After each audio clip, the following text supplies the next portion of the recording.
Alright YouTube, today we're going to be going over the newest dev talk. It was posted over on Hoyolab if you want to go ahead and read along with me. If not, I'm going to go ahead and skim through it and I'll tell you my honest thoughts and opinions on where the game is going because there's a lot to unpack here. I guess going into the first topic, they go into the main stories. Lacking direction and aim, we got you. Apparently, they feel like they have been hearing us out with the whole lacking direction or just feeling like things are just kind of random sometimes when it comes to the story. Though I do not know that much about the story because I tend to skip some of it. Never really been one for gacha game stories, but don't let me ruin the excitement you got for the story. Seems good.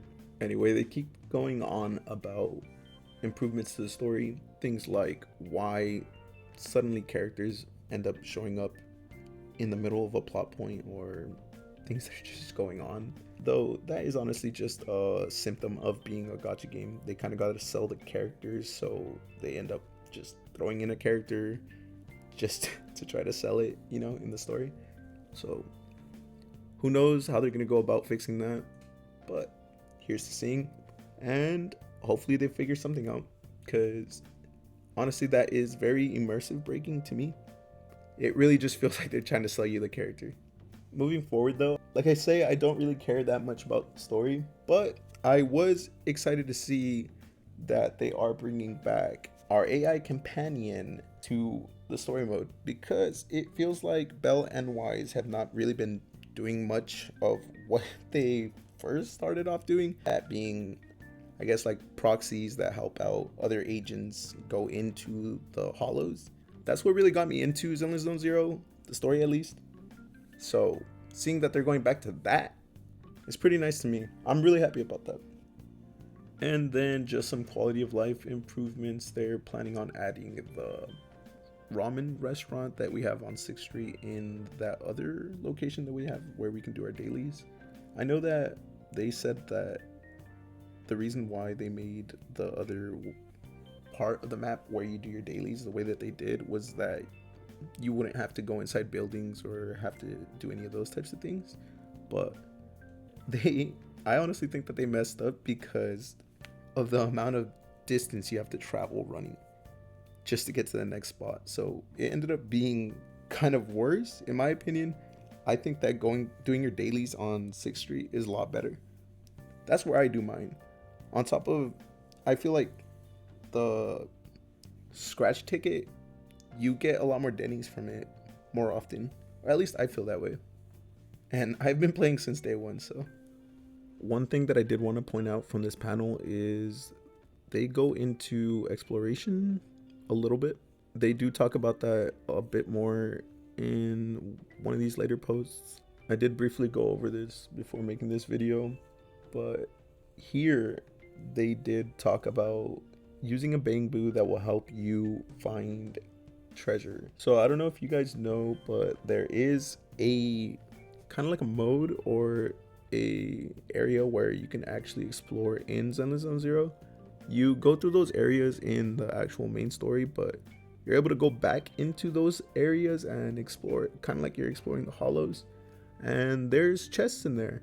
So this bamboo is going to actually help you find those chests, I assume. I think that's pretty good. I'm excited for more exploration in Zenless Zone Zero. I really am. I actually did enjoy exploring those small areas that we were able to. It was pretty nice. And the extra rewards, can't complain. On to the next topic though. This is one thing that I did briefly go over on my podcast. It is my latest upload. If you want to go ahead and check that out, I would really appreciate it. Coming back to this though, diverse game modes. At first, I felt like they were talking about maybe different game modes, like end game modes specifically, but they go into casual gameplay and they start talking about like the camera mode and things like that. So it honestly feels like they're just talking about events. I did also go over how I feel about these events on my podcast, so I won't go too deep into it, but TLDR, the events have been boring to say the least. Tic-tac-toe, coloring games, things like that. It really feels like I'm just playing children's mini games. That's not for me.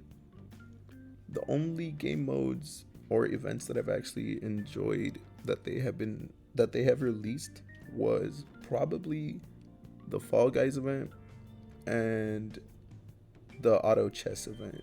Other than that, every other event that they released has been a snooze fest and just in it for the rewards, to be honest. I mean, man, imagine being a whale, not having to worry about having to do these events. Subscribe to get us there, boys. Okay, so they do go over Hollow Zero a little bit, talking about it's getting an upgrade. Who knows what they mean by that? They say integrating combat and exploration to create a gameplay experience with enhanced immersion and progression loops. Venture into the Hollow and gather resources and grow stronger. So again, who knows what they mean by that? I did see some people speculating it would be something like Chaos Zero Nightmare, where you go into that certain mode. I don't know exactly what it's called, but you end up leaving with gear and you use that gear to do your like daily grind and like getting things to upgrade your characters. That gear will buff up your character even outside of the Hollow. So who knows? We'll just have to wait and see. Then getting into the meat and potatoes, multiplayer. They say multiplayer gameplay is back and better than ever. I figure they say it's back because during the beta it was a thing, I hear. I never played the beta, so I don't know, but I figure that's why they say that it's back.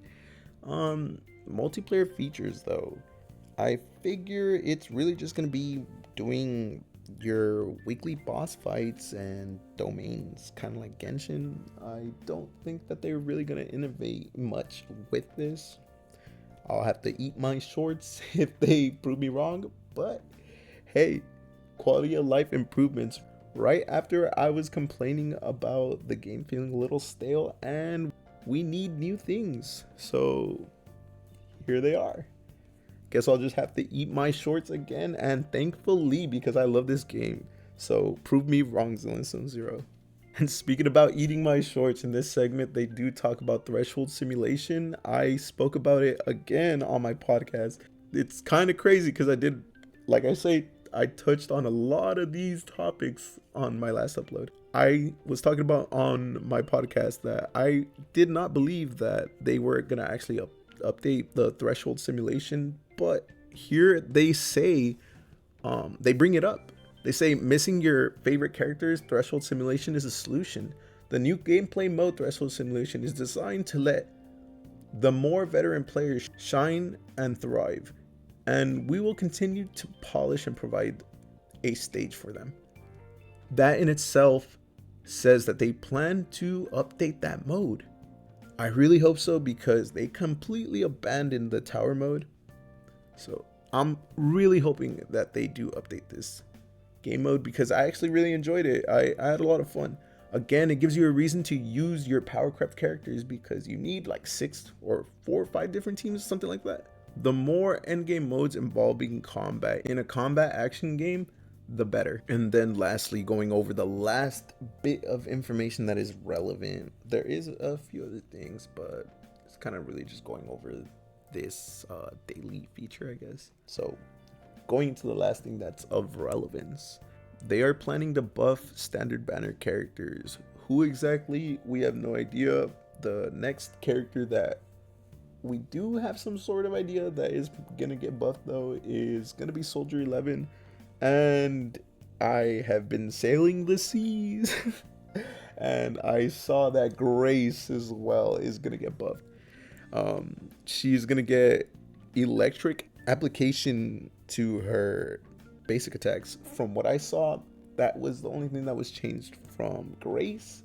But as for Soldier 11, she is gonna get some sort of charge basic attack, whether it be for her skill or basic attack, it is unknown as of now, but it's some sort of charge attack. So yeah, this is honestly all really exciting to me. I really enjoyed the standard banner characters in Zenless Zero, pretty much all of them, to be honest. Even Nekomata, to an extent. I don't like losing the 50-50 to her, but you know, the gameplay is not the worst in the world. It's just her damage output, to be honest. Just the damage output on the majority of the standard banner characters. Their gameplay itself, it's okay. But hey, buffs, we welcome them to every character. Every character that gets a buff, hey, we take those. Hey, it's just certain characters deserve them a lot more than others.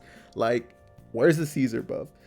We need a buff, bro. Caesar needs to, at the very least, just buff all the team.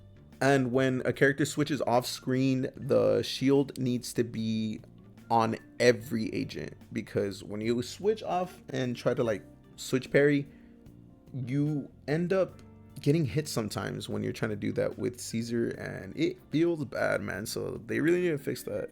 That's all there is to it, bro. That, and maybe something for that ultimate, because god, that thing is awful.